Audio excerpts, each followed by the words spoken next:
네, 우리 성도님들 먼저 앞에 화면을 한번 잘 봐주시기 바라겠습니다. 앞에 화면 봐주시면 만약 여러분들의 자녀들의 방을 열었는데 그 방이 만약에 이런 모습이라면 여러분들은 이제 부모님으로서 이런 방을 어떻게 표현하시겠습니까? 5글자로 만약에 표현하신다면. 네, 맞습니다. 바로 개판 5분 전이라는 단어인데요. 이 앞에 개라는 글자가 들어가기 때문에 이것이 혹시 비속어인가 라고 생각하시는 분이 있다면 제가 그것이 오해라는 것을 지금 풀어드리도록 하겠습니다. 1940년에 출판된 동아일보 기사에 보니까요, 이 개판이라는 단어는 씨름 용어라고 합니다. 이 씨름이라는 것이 먼저 넘어지는 선수가 지는 게임인데, 만약에 씨름 경기를 하다가 두 선수가 동시에 넘어지게 된다면 어떻게 될까요?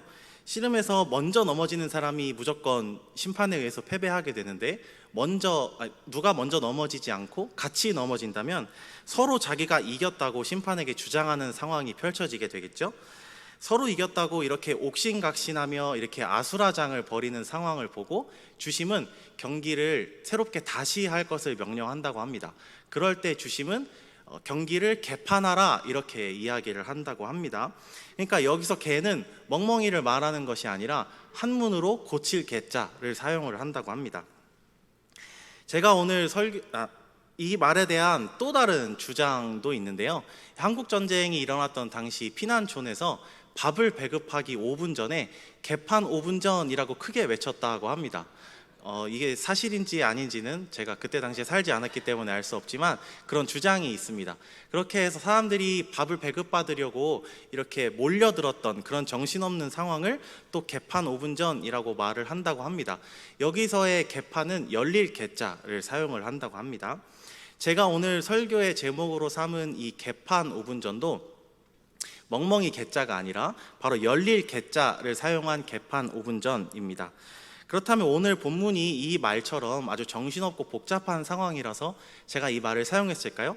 그게 아니라 이스라엘 백성이 걸어서 건널 수 있도록 요단강이 열리기 바로 직전의 상황이다 라는 것을 함께 나누기 위해서 이런 제목을 사용을 했습니다. 이스라엘 백성의 눈앞에 커다란 강이 나타났습니다. 백성들은 약속하신 땅에 도착했다는 기쁨으로 서로 떠들썩거리기 시작했습니다. 이들의 부모 세대는 하나님의 진노로 인해서 그 약속의 땅을 밟지 못했지만 자녀 세대는 하나님의 은혜로 이 가나안 땅을 밟을 수가 있게 된 것이죠. 가나안 땅은 이스라엘 백성들에게 하나님의 부르심이다라고 표현을 할 수 있습니다.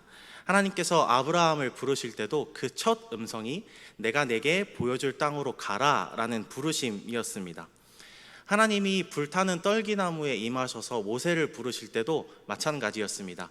하나님께서 아브라함 때부터 약속하셨던 바로 그 땅에 직접 백성들을 인도하셔서 데려가실 것인데 그 대리자로 하나님은 모세를 택하시고 부르신 것입니다. 그런데 광야에서 헤매는 동안에는 이 부르심에 합당한, 부르심에 순종하는 삶을 전혀 살 수가 없었습니다. 그러나 지금 이스라엘 백성이 이 요단강을 바로 눈앞에 둔 이 시점은 적과 꿀이 흐르는 땅을 향한 하나님의 부르심에 응답할 수 있는 시점이 이스라엘 백성에게 찾아온 것입니다. 이런 하나님의 부르심에 응답하기 위해서 여호수아는 백성들에게 3가지 명령을 내리고 있습니다. 하나씩 살펴보면서 은혜를 함께 나누고자 합니다.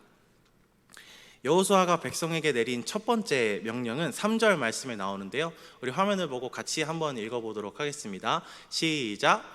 백성에게 명령하여 이르되 너희는 레위 사람 제사장들이 너희 하나님 여호와의 언약궤 매는 것을 보거든 너희가 있는 곳을 떠나 그 뒤를 따르라. 네, 빨간 글씨를 주목을 해주시기 바랍니다.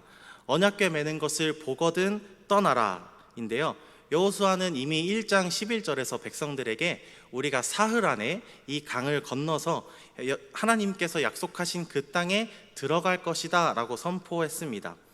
이제 드디어 그 날이 되었고 백성은 요단강을 건널 준비를 해야 했습니다.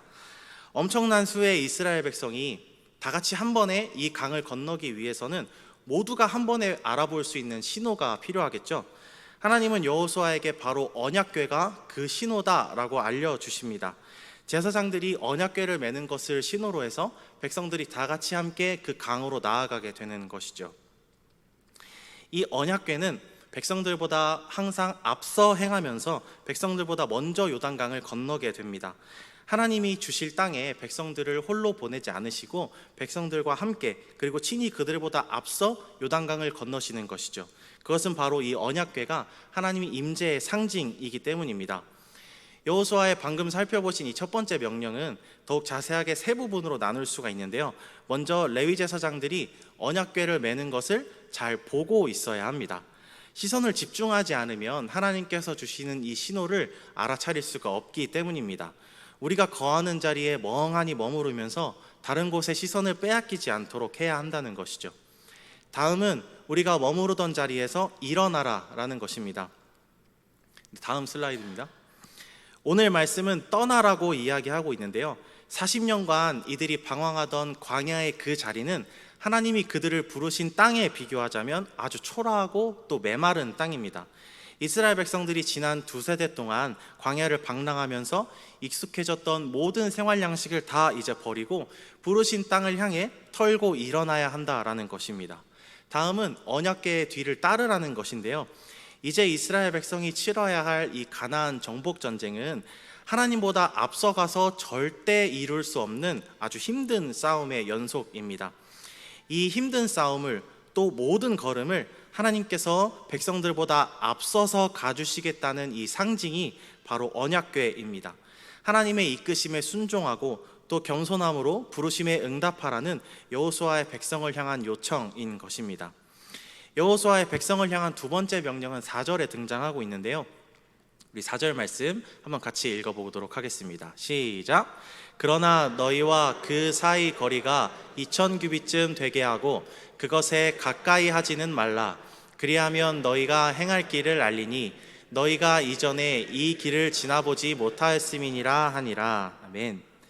백성들은 요단강을 앞에 두고 이 언약궤를 따라가기만 하면 그러면 되었지만 언약궤와 백성들 사이에는 오늘 말씀에 의하면 2000규빗, 우리가 이해할 수 있는 단위로 환산하자면 약 900m쯤의 거리를 두고 행하라 라고 명령을 하고 있습니다. 하나님의 임재를 상징하는 이 언약궤와 적당한 거리를 유지하는 것이 이스라엘 백성에게 도대체 어떤 의미였길래 이런 명령이 떨어진 것일까요? 언약궤에 가까이 하지 않으면 거리를 두고 행하면 너희가 행할 길을 알게 될 것이라고 명령을 하고 있는데요. 이 말은 문자적으로도 맞는 말입니다. 백성들은 사실 아직까지 요단강을 어떻게 건너게 되리라는 계획을 아직 한 번도 전달받은 적이 없습니다. 오늘 읽은 말씀은 아니지만 15절 말씀으로 내려가 보면 곡식 거두는 시기에는 강물이 언덕에 넘친다라고 기록이 되어 있습니다. 우리 사진을 보시면 요단강이 건기에는 수심이 1m 그리고 폭이 한 30m 정도로 백성들이 걸어서 충분히 건널 수 있는 그런 강인데요. 이 우기가 되게 되면 폭이 최대 4m, 폭이 최대 1.6km, 그리고 수심이 최대 4m까지 그리고 불어나는 거대한 강이 됩니다. 그런데 우기에 이 요단강을 만난 이스라엘 백성은 이 강을 건너갈 때 배를 타고 건너갈지 수영을 해서 건너갈지 도무지 알지 못하는 그런 상황입니다. 지금 그들에게는 배도 없고 하다못해 뗏목도 없는데 어떻게 이런 거대한 강을 건너가야 하나 막막했을 것입니다. 하지만 앞서가는 언약궤를 따라가면 그 백성들이 따라가야 할 그 길을 알게 될 것이다 라고 오늘 명령하고 있습니다. 그리고 이 말은 영적인 의미로도 해석을 할 수 있습니다. 적절하고 경건한 거리를 유지함으로써 행할 길을 알게 된다라는 것은 우리가 마땅히 걸어야 할 길, 즉 하나님의 길을 알게 된다라는 것입니다. 우리가 하나님께 나아갈 때에 두 가지 측면을 반드시 함께 생각해야 합니다. 첫 번째는 우리가 아주 잘 알고 있듯이 하나님은 바로 사랑의 하나님이다라는 사실입니다. 그리고 우리와 항상 함께하기를 원하시는 분이라는 사실입니다. 이것은 성경이 수도 없이 증언하고 있는 팩트인데요. 그러나 우리가 쉽게 잊어버리곤 하는 것은 또 다른 측면인데요. 바로 함부로 범접할 수 없는 하나님의 거룩하심, 이 측면입니다. 그래서 언약궤와 이 거리를 유지한다라는 것은 영적인 의미로 하나님의 하나님 되심을 인정하고 그분의 인도하심에 순종하려는 마음의 자세를 의미합니다. 창조주와 피조물 간의 관계를 인식하고 내가 하나님의 자리에 앉는 것이 아니라 하나님을 내 삶의 주인의 자리로 모셔드리는 자세가 바로 그것입니다. 그리고 여호수아의 마지막 지시는 관리들의 입이 아닌 여호수아의 입을 통해 직접 백성들에게 전달되고 있는데요. 5절 말씀을 우리 화면을 보시고 함께 읽어보도록 하겠습니다. 시작. 여호수아가 또 백성에게 이르되 너희는 자신을 성결하게 하라. 여호와께서 내일 너희 가운데에 기이한 일들을 행하시리라. 아멘.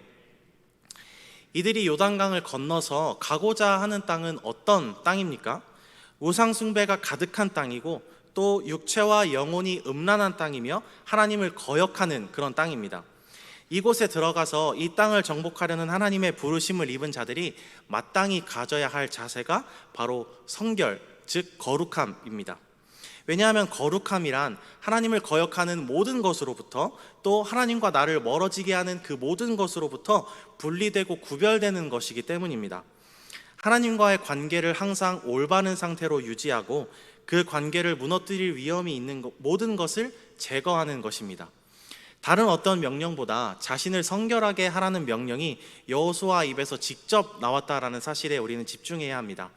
가장 중요하고 또 가장 핵심되는 명령은 관리들의 입을 통하지 않고 여호수아가 직접 백성들에게 전한 바로 이 명령입니다. 하나님은 전쟁에 능한 용사가 필요하다고 하시지 않고 또 유능한 자가 필요하다고 하시지 않고 거룩한 자를 필요로 하고 계신다라는 사실인데요. 하나님은 그분의 부르심에 어떤 사람이 합당한지 오늘 말씀을 통해서 보여주고 계십니다. 우리가 생각할 때는 어떤가요? 하나님의 부르심에 합당한 삶을 살기 위해서는 그럴 만한 역량이 필요하다라고 흔히 우리가 생각할 수 있습니다. 제 이야기를 잠시 해드리려고 합니다. 하나님의 은혜로 저는 올해 초에 이 신학대학원의 6학기에 모든 과정을 마치고 졸업을 무사히 할 수 있었습니다.